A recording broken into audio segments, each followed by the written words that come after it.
உறவுகள் அனைவருக்கும் வணக்கங்க. போயா, இந்த போயாங்கிற மதி வார்த்தை மதியோட வாயிலேருந்து வந்துச்சு. அந்த வார்த்தையை நான்லாம் எத்தனை வாட்டி சொன்னேன்னு எனக்கே தெரியலங்க. அப்படி ஒரு வார்த்தைங்க. உண்மையிலே உங்கள் எல்லாருக்கும் இது தெரிஞ்சுன்னா கமெண்ட்ஸில் சொல்லுங்கள். ஆமாங்க, அந்த சொன்ன ஒரு வார்த்தை எனக்கே ஒரு சிரிப்பு தாங்க. அவர் பாட்டுக்கு பில்டப் விட்டுக்கிட்டே போயிட்டுருக்காரு வெளில அந்த அளவுக்கு. ஆனால் டக்குன்னு அதாவது ஒசரத்தில் இருக்கவங்கள கீழே ஒரே ஒரு குச்சியை பிடுங்கி விட்டா பொதன்னு கொட்டும் பார்த்தீங்களா, அந்த மாதிரி பாயா அப்படின்ட்டு போயிடுறாரு. அதுலேயும் அவங்க சொன்ன அழகு விதம் சூப்பராக இருந்துச்சுங்க. அப்படியே அவரால் என்ன சொல்கிறதுனே தெரியல. எந்திரிச்சு போயிடுறாரு. மாமா எங்கே போகிறீங்க? அப்போதைக்கு அந்த தங்கராஜோட மைண்ட் வாய்ஸ், அதான் உன் பொண்டாட்டி போயான்னு சொன்னால அதைத்தான் நிறைவேற்ற போயிட்டுருக்கேன் அப்படிங்கிற மாதிரி தான் எனக்கு தோணுச்சு. அதுக்கப்புறம் வீட்டுக்கு வந்துடுறாங்க. இந்த மாமியார் நல்லவளா கெட்டவளான்னு சொல்ல முடியாத அளவுக்கு சீரியல்லாம் பாப்பியாமா மதி அப்படிங்குது. எதுக்கு பூண்டு உரிக்க சொன்னான்னு கேட்க மாட்டியான்னு கேட்குது. நல்லா ஜாலியாக பேசுது. நல்லாவே மாமியார் மருமகளுக்கும் ஒரு பாண்டிங் இருக்கிற மாதிரி ஒரு சில நேரங்களில் நல்லா பேசுதுங்க.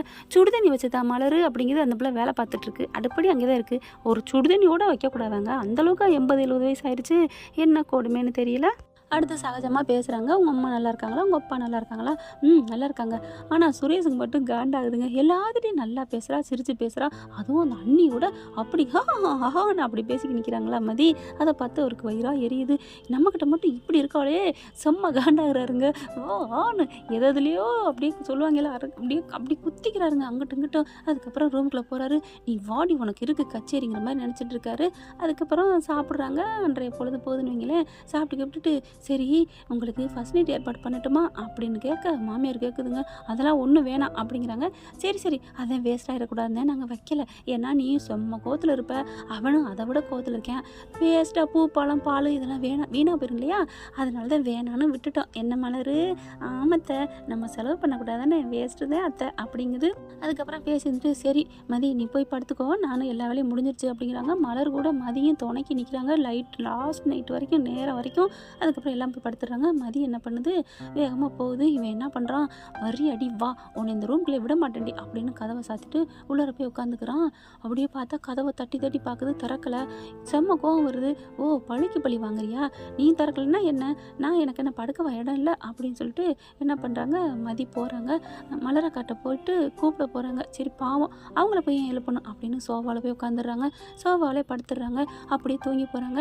காலையில் ஒரு 5 மணிக்கு போல் மலர் கதவை திறக்கிற சத்தம் கேட்குது. அப்படியே டக்குன்னு எந்திரிச்சு உட்காடுறாங்க. வர்றாங்க. மதி என்ன இங்கே உட்காந்துருக்க? ஒன்றும் இல்லைக்கா அப்படிங்கிறாங்க. என்ன ஏன் உள்ளுக்குள்ள படுக்கலையா இல்லை கோச்சிட்டு வந்துட்டியா அப்படின்னு கேட்க, இவங்ககிட்ட போய் சொல்கிறதுக்கு எனக்கு மனசு வரல அப்படின்னு நடந்ததை சொல்கிறாங்க. அவர் தாப்பா போட்டுக்கிட்டாரு. என்ன மதி சொல்கிற? ஆமாக்கா நீ வா அவனை என்னன்னு கேட்போம். வேணாக்கா அவர் எப்போ கதவு திறக்கிறாரு அப்போவே நான் போய்க்கிறேன் வேணாம் அப்படிங்குது. நீ சும்மா இருமதி, இதெல்லாம் இப்படியே விடக்கூடாது அப்படின்னு சொல்லிட்டு போகிறாங்க. இவன் என்ன பண்ணுறது அப்படிங்கல, நான் போய் கதவை திறக்கிறேன். அக்கா வேணாம் நானே தட்டி பார்க்குறேன், உங்களுக்கு எதுக்கு இந்த சிரமம் அப்படிங்கல. டக்குன்னு அப்போதைக்கு பார்க்குறதுட்டு மலரு அப்படின்னு கூப்பிட, என்னங்க அப்படின்னு திரும்ப ஒரு ஸ்டெப்பு பின்னாடி போக மதி போயிட்டு கதவை தட்ட போகுது. இவன் என்ன பண்ணுறான், வேணுக்குன்னு கதவை திறந்து வச்சிடுறாங்க சுரேஷ். டக்குன்னு கதவை திறக்க அம்மானு போய் கீழே விழுகிறாங்க. அதாவது வேகமாக தள்ளுவாங்க இல்லையா சாத்தியிருக்க கதவை, இவங்க திறக்கவும் அப்படியே கீழே போய் விழுந்துடுறாங்க. ஐயோ என்னாச்சு அப்படின்னு மலர் ஓடி வருது. என்ன சுரேஷ் அப்படின்னு கத்துறாங்க. என்ன நான் என்ன நீ பண்ணேன், ஏன் இப்படி பண்ண? நான் ஒன்றுமே பண்ணல.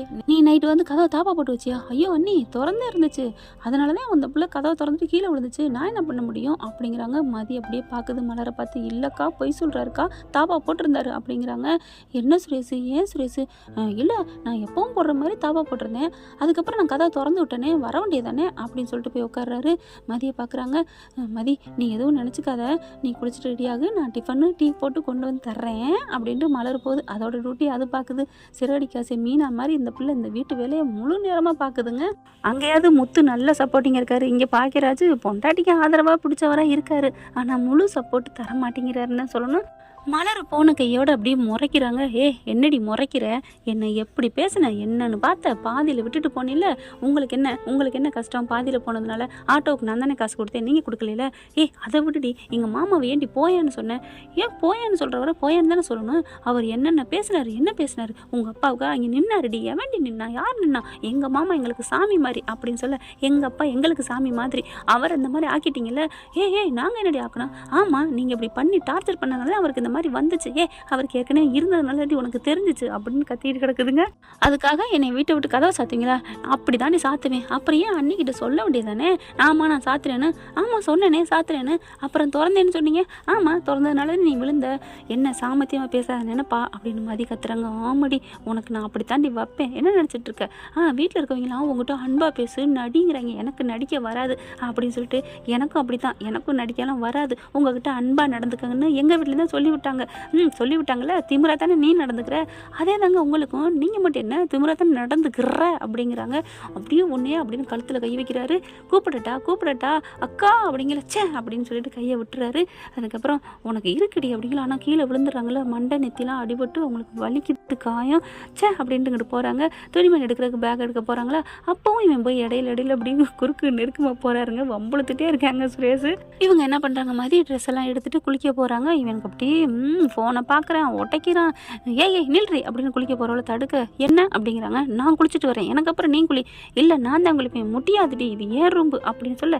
அப்படியா நான் வெளில போகிறேன். எங்கே போகிறேன் அப்படின்னு கேட்க, ஆமாம் இது உங்கள் ரூம்புன்ட்டீங்க, என்ன குளிக்கக்கூடாதுட்டீங்க, நான் போயிட்டு மலரக்கா ரூமில் போய் குளிச்சுட்டு வரேன். அப்படின்னு மறுபடியும் வந்து குறிக்க பாயிறாரு. எங்கடி போகிற?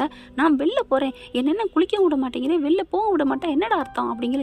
என்னடி டா போடுற? ஆமாம் ஒரு மரியாதை இல்லாத மனுஷனை டா தான் போடுவோம். இங்கே பார், நான் ஏன் ரூம்னு சொன்னது, நான் ஃபஸ்ட்டு குளிச்சுட்டு வரேன், அதுக்கப்புறம் நீ குளிச்சுக்கன்னு சொன்னேன். அதெல்லாம் முடியாது, எனக்கு இப்போ குளிக்கணும், நான் துணிமெல்லாம் எடுத்துட்டேன், எனக்கு போட்டியாக நீங்கள் வேணுக்குன்னு வர்றீங்க. அப்படி இருக்கல நான் எப்படிங்க விட்டு கொடுக்க முடியும்? வாய் இந்த வாயாடியே எனக்கு வடை சுட விட்டாங்களே என் மாமே, டே மாமா அப்படின்னு சொல்லிட்டு அப்படி பார்க்குறாங்க. போய் தொலைன்னு விட்டுருவோமா குளிக்கிறதுக்கு?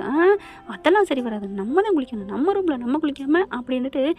நீ என்ன வேணால் பண்ணிக்கடி, வெளில வேணால் சொல்லிக்கடி, நான் என் ரூமில் நான் ஃபஸ்ட்டு குளிச்சுட்டு தானே நீ குளிக்கணும் அப்படின்னு குளிக்க போயிடுறாரா. குளிக்க போனோன்னே கதவை சாத்திக்கிறாரு, பாத்ரூம் கதவை. நம்ம ஆள் நினைக்குது, மதி இருடா, நான் ஏன்டா வெளில குளிக்கிறேன், இன்றைக்கி நீ போறியா, குளிச்சுட்டு வா, உனக்கு வைக்கிறேன் கச்சேரின்னு அப்படியே கட்டில் உட்காந்துட்ருக்குங்க. பார்த்தா என்ன பண்ணுது, வெளில தாப்பால் போட்டுக்குது பாத்ரூம் கதவை.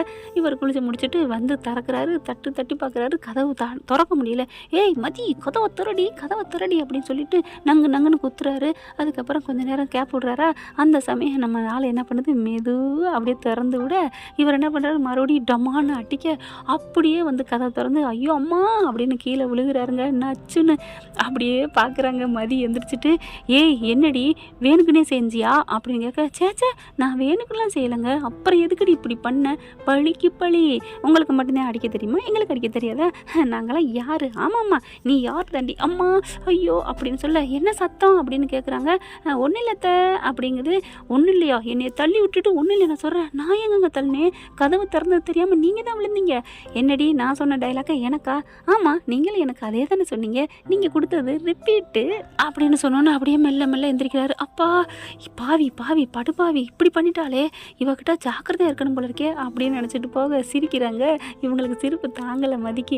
அப்படி தாண்டா உனக்கு பண்ண வேண்டாம் அப்படின்னு சொல்லிட்டு குளிக்க உள்ளார போகிறவங்க கதவை திறந்துட்டு, இங்கே பாருங்கள் சார், நீங்கள் தாப்பா கீப்பா போட்டிங்கன்னு வைங்களே, ஃபோனோட தான் நான் உள்ளக்க போகிறேன், கண்டிப்பாக நான் ஃபோன் பண்ணி சொல்லிடுவேன் அப்படின்னு சொல்லிட்டு கதவை சாத்திட்டு உள்ளார போயிடுறாங்க குளிக்கிறதுக்கு. பழிக்கு பழி வாங்கலான்னா ஃபோனோட போயிட்டாலே, இப்போ என்ன பண்ணுறது அப்படின்னு பயங்கர டென்ஷனில் உட்காந்துட்டு இருக்காரு சுரேஷ். இவங்க குளிச்சுட்டு வெளியில் வராங்க. பயப்புல கதவு தாப்பாலாம் போடலை. வெளில வராங்க. வந்த கையோட பார்க்குறாங்களா, அப்படியே கட்டில் உட்காந்துருக்காருங்க. ஒரு ஃபோனை நோண்டிக்கிட்டு லேப்டாப்பை பார்த்துட்டு, ஃபோனு லேப்டாப்பா உனக்கு பார்வை மட்டும்தான் அங்கே, சிந்தனை பூரா இங்கேன்னு எனக்கு தெரியும்டி மவனே அப்படின்னு சொல்லிட்டு வந்துட்டுருக்காங்க. மறுபடியும் இங்கே பார் அப்படிங்கிற. என்ன இங்கே பாரு, என்ன இங்கே பாரு, இங்கே பாருங்கள், சும்மா நான் பாட்டுக்கு என் வேலையை பார்க்க விடுங்க அப்படிங்கிறாங்க. டக்குன்னு பேக்கெல்லாம் எடுத்து வைக்கிறாங்க, கிளம்புறாங்க. இங்கே பாரு, எங்கே போகிற? வேலைக்கு தான். வேலைக்கெல்லாம் நீ போகக்கூடாது. என்ன வேலைக்கு போகக்கூடாது சொல்கிறதுக்கு நீங்கள் யார்? நான் உன் புருஷன்டி. இப்போத்தான் தெரியுதா புருஷன்னு? கதவை சாத்தி தாப்பா போட்டி அப்போ தெரிலையா? அதெல்லாம் போகக்கூடாதுடி அப்படின்னு சொல்லிட்டு எந்திரிக்க பார்க்குறாரு. டக்குன்னு அவங்க பேக் வச்சுருக்காங்க இல்லையா, அதை அப்படியே தள்ளி விட்றாங்க. டமான்னு முனங்கால இடிபட்டுருது. அப்படியே சுரேஷ் அம்மா அப்படின்னு கத்திட்டு கட்டில் உட்காராரு. பாவி ஏன்டி இப்படி பண்ணுற? அப்புறம் என்னை வேலைக்கு போகக்கூடாதுன்னு சொன்னால் இதுதான் நடக்கும், என்னை யாராலும் தடுக்க முடியாது, நான் காட்டுற மாதிரி அப்படின்னு சொல்லிட்டு வெளில வராங்க. பார்த்தா மலர் என்ன பண்ணுறாங்க, என்னம்மா மதி சத்தம், உங்கள் ரூம்லேருந்து சத்தம் சத்தமாக கேட்டுக்கிட்டே இருக்குது அப்படின்னு கேட்க, அது ஒன்றும் இல்லை அக்கா, அங்கே எலி சத்தமாக இருக்கும். எலியா? ஐயோ அப்படிங்கிறாங்க. எலி பேர் தெரியுமா அப்படின்னு மதி குனிஞ்சுக்கிட்டு, அதுக்கு பேர் சுரேஷ். ஓ என்னாச்சு, எலிக்கு அடியா? எலியால் மற்றவங்களுக்கு அடியா? எலிக்கு தான் அடி. ஐயோ என் மதி பாவம், அந்த எலி கொஞ்சம் அப்புறாணி தான், அதை ரொம்ப படுத்தாத, நான் பார்த்துக்கிறேன் அப்படின்னு சொல்லிட்டு, சரி சாப்பிடு அப்படிங்கிறாங்க. எங்கே கிளம்பிட்ட அப்படின்னு வருது மாமியார். வேலைக்கு அப்படிங்கிறாங்க. வேலைக்கா அப்படிங்கிற மாதிரி பார்க்குது. வேலைக்கு போனால் சம்பளம் கிடைக்கும் அப்படிங்கிற ஒரு ஆசையில், சரி சரி வேலைக்கு போகலாம், ஆனால் வீட்டு வேலை இனிமேல் இவளோட சேர்ந்து பார்க்கணும் அப்படிங்கிறாங்க. மாமனார் வராரு. வேலைக்கா?